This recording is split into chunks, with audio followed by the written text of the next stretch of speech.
ಪೌಷ್ಟಿಕ ಫುಡ್ ಚಾನಲ್ಗೆ ಸ್ವಾಗತ. ಇಂದಿನ ವಿಡಿಯೋನಲ್ಲಿ ಸಾಂಪ್ರದಾಯಿಕ ಸಿಹಿ ಅಡುಗೆ ಗಸಗಸೆ ಪಾಯಸ ಮಾಡೋ ವಿಧಾನ ನೋಡೋಣ. ಹಬ್ಬಗಳಲ್ಲಿ ಮಾಡ್ಕೋಬೋದು, ಗೆಸ್ಟ್ಗಳು ಬಂದಾಗ ಕಡಿಮೆ ಸಮಯದಲ್ಲಿ ಸುಲಭವಾಗಿ ಮಾಡ್ಕೋಬೋದು, ಅಥವಾ ಯಾವುದೇ ಸ್ಪೆಷಲ್ ಒಕೇಶನ್ಗಳಲ್ಲೂ ಈ ಗಸಗಸೆ ಪಾಯಸ ಮಾಡ್ಕೋಬೋದು.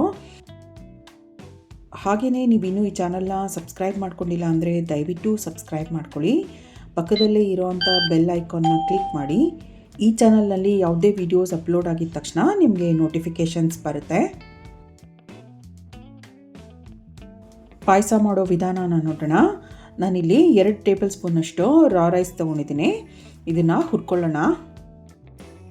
ಅಕ್ಕಿ ಸೇರಿಸೋದ್ರಿಂದ ಪಾಯಸ ಸ್ವಲ್ಪ ಗಟ್ಟಿ ಬರುತ್ತೆ.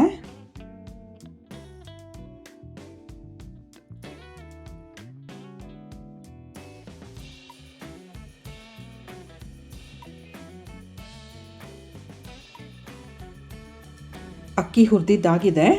ಗಸಗಸೆ ಸೇರಿಸ್ತಾ ಇದ್ದೀನಿ 2 ಟೇಬಲ್ ಸ್ಪೂನಷ್ಟು. ಇದನ್ನು ಕೂಡ ಹುರ್ಕೊಳ್ಳೋಣ.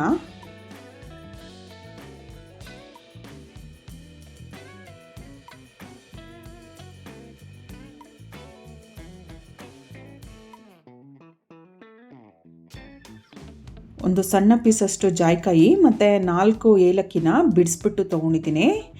ಇದನ್ನು ಸೇರಿಸ್ಬಿಟ್ಟು ಸ್ವಲ್ಪ ಬೆಚ್ಚಗಾಗೋಷ್ಟು ಹುರ್ಕೊಳ್ಳೋಣ.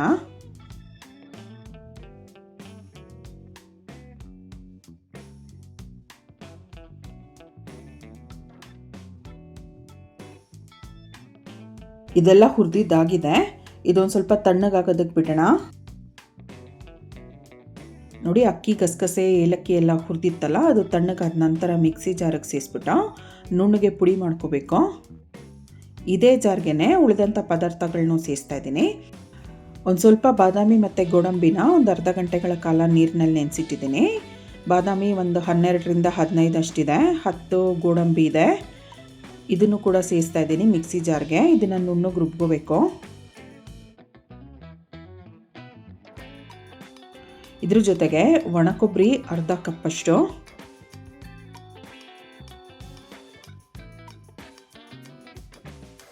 ಇದ್ರ ಜೊತೆಗೆ ನಾನು ಫ್ರೆಶ್ ತೆಂಗಿನ ತುರಿ ಅಥವಾ ತೆಂಗಿನ ಚೂರುಗಳನ್ನು ಕೂಡ ಸೇರಿಸ್ತಾ ಇದ್ದೀನಿ.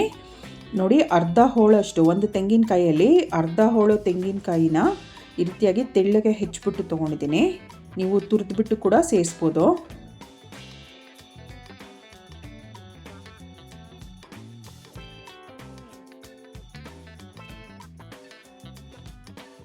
ಇದು ರುಬ್ಬೋದಕ್ಕೆ ಬೇಕಾಗುವಷ್ಟು ನೀರು ಹಾಕ್ಬಿಟ್ಟು ನುಣ್ಣಗೆ ರುಬ್ಕೋಬೇಕು. ನೋಡಿ, ನುಣ್ಣಗೆ ರುಬ್ಬಿಟ್ಟು ತೊಗೊಂಡಿದ್ದೀನಿ.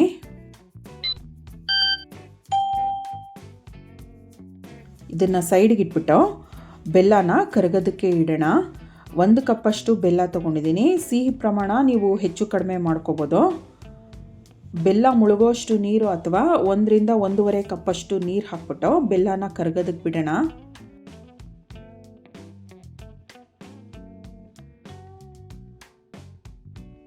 ಬೆಲ್ಲ ಚೆನ್ನಾಗಿ ಕರಗಿದೆ.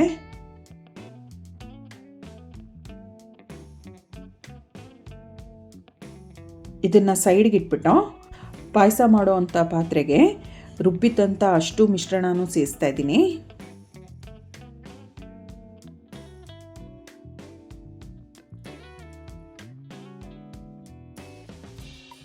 ಈ ಮಿಶ್ರಣಕ್ಕೆ ಸ್ವಲ್ಪ ನೀರು ಸೇರಿಸ್ಬಿಟ್ಟು ತೆಳ್ಳಗೆ ಮಾಡ್ಕೋಬೇಕು.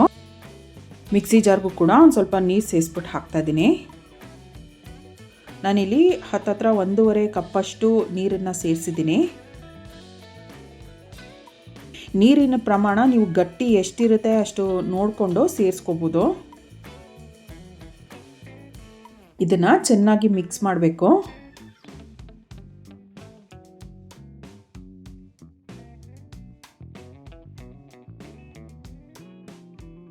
ಈ ಮಿಶ್ರಣಕ್ಕೆ ಬೆಲ್ಲದ ನೀರನ್ನು ಸೇರಿಸಬೇಕು.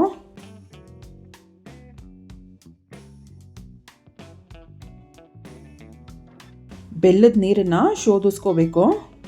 ಸಣ್ಣ ಸಣ್ಣ ಕಲ್ಲು ಮತ್ತು ಸ್ವಲ್ಪ ಕಸ ಎಲ್ಲ ಇರುತ್ತೆ ಬೆಲ್ಲದ ನೀರಿನಲ್ಲಿ, ಶೋಧಿಸ್ಕೊಳ್ಳೋದು ಒಳ್ಳೆಯದು.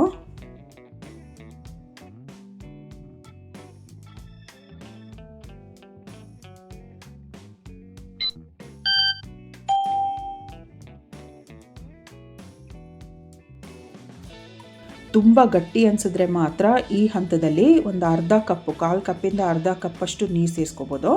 ನಾನಿಲ್ಲಿ ನೀರು ಸೇರಿಸ್ತಾ ಇಲ್ಲ, ಇದು ಸರಿಯಾದಂಥ ಹದದಲ್ಲಿದೆ. ಇದಿವಾಗ ಒಂದು ಕುದಿ ಬರೋದಕ್ಕೆ ಬಿಡೋಣ. ನೋಡಿ, ಪಾಯಸ ಕುದಿಯೋದಕ್ಕೆ ಶುರುವಾಗಿದೆ.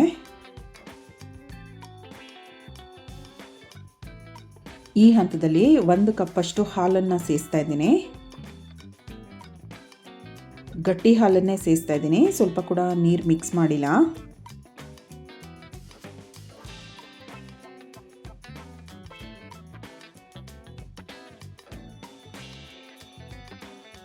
ಹಾಲು ಸೇರಿಸಿದ ನಂತರ ಕೂಡ 2 ರಿಂದ 3 ನಿಮಿಷಗಳ ಕಾಲ ಕುದಿಯೋದಕ್ಕೆ ಬಿಡೋಣ. ನೋಡಿ, ಪಾಯಸ ಕುದಿ ಹತ್ತಿದೆ. ಈ ಹಂತದಲ್ಲಿ ಸ್ವಲ್ಪ ಗೋಡಂಬಿ ಮತ್ತು ದ್ರಾಕ್ಷಿನ ತುಪ್ಪದಲ್ಲಿ ಹುರಿದುಬಿಟ್ಟು ಸೇರಿಸೋಣ.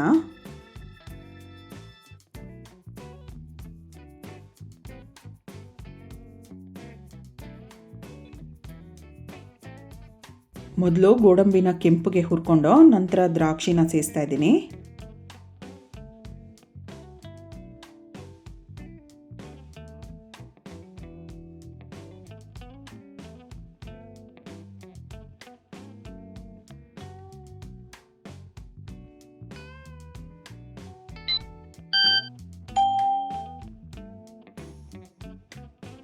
ದ್ರಾಕ್ಷಿ ಚೆನ್ನಾಗಿ ಅರಳಿದೆ. ಹುರಿದಂಥ ಗೋಡಂಬಿ ದ್ರಾಕ್ಷಿನ ಪಾಯಸಕ್ಕೆ ಸೇರಿಸ್ಬಿಟ್ಟು ನಂತರ 1 ನಿಮಿಷ ಪಾಯಸ ಕುದಿಯೋದಕ್ಕೆ ಬಿಟ್ಟರೆ ಸಾಕು.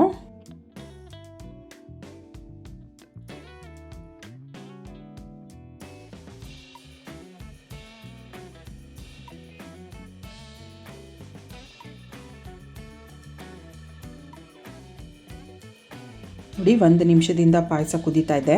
ಇನ್ನೂ ಕುದಿಯೋಂಥ ಅವಶ್ಯಕತೆ ಇಲ್ಲ. ಸ್ಟವ್ ಆಫ್ ಮಾಡಿಬಿಡೋಣ.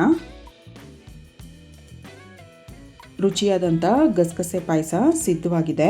ನೀವು ಕೂಡ ಈ ರೆಸಿಪಿನ ಟ್ರೈ ಮಾಡಿ ನೋಡಿ. ತಪ್ಪದೇ ಈ ಚಾನಲ್ನ ಸಬ್ಸ್ಕ್ರೈಬ್ ಮಾಡ್ಕೊಳ್ಳಿ. ಈ ವಿಡಿಯೋನ ಲೈಕ್ ಮಾಡಿ, ಶೇರ್ ಮಾಡಿ. Thank you.